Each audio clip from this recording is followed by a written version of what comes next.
Svetega Duha z vami vsemi. In s tvojim duhom. Začenjamo slovesno mašo na Ahadsovo nedeljo tukaj na Kališu.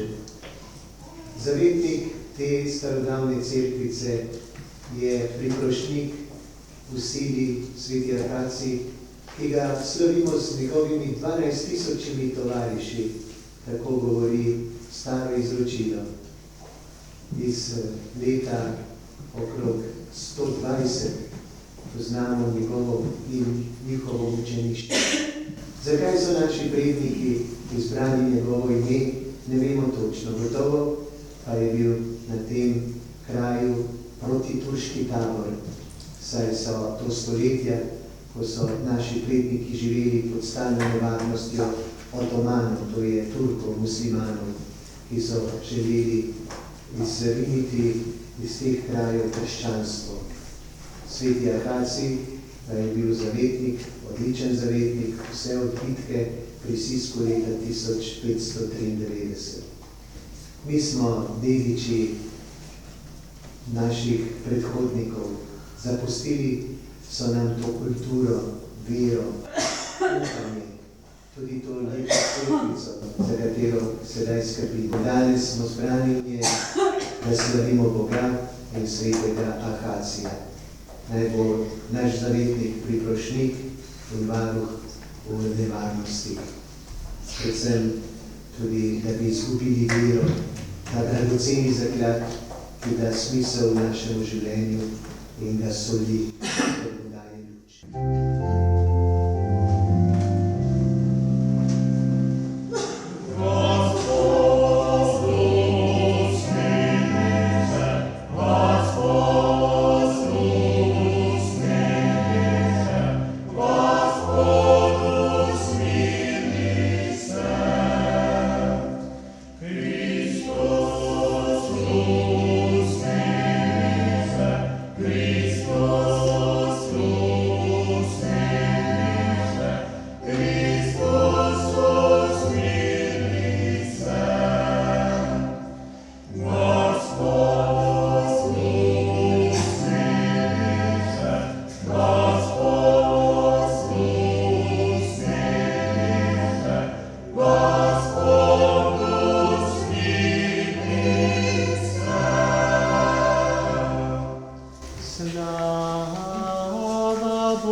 koncu našega slavja evkaristične molitve sem še enkrat dobrodošli, da ste prišli. Želim posebej domačinom lepo žniznanje oziroma praznovanje patrocinija akacije. Hvala vsem, ki so pripravili svetišče po cerkvico, posebej kajetor in drugi. Ste tudi vedno pripravite potem agape za pevce, zavedalce in seveda skrenja hvala našemu pevskemu zboru in Dominiku za lepo slovesno močno petje. Naj duhovno obogateni pridemo domov in pokrajamo naprej, nedeljo Gospodov dan. Naj nas vse varuje Božji blagoslov.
Sveti Ahaci in sveta Barbara sta dva od 14 priprošnjikov Sili. Oba sta povezana z rudarstvom, zato so ju imeli za svoja zavetnika tudi idrijski rudarji. Slika z upodobitvijo obeh svetnikov, ki je na ogled na razstavi Barok v Sloveniji, je svoj čas krasila veliki oltar idrijske župnijske cerkve Svete Barbare, ki pa je bila med drugo svetovno vojno poškodovana in kasneje porušena. Sveti Ahaci je bil v baroku posebej čaščen kot zavetnik dežele Kranjske. Njegov god, 22. junij, je namreč dan zmage nad osmansko vojsko v bitki pri Sisku leta 1593. Poleg svetnikov v spodnjem delu slike vidimo še rudarje, ženska s poškodovanim moškim v naročju pa spominja na Pieta. Gre za eno najkakovostnejših del druge polovice 18. stoletja na Kranjskem. Avtor ni znan, verjetno pa gre za enega od akademsko šolanih avstrijskih slikarjev.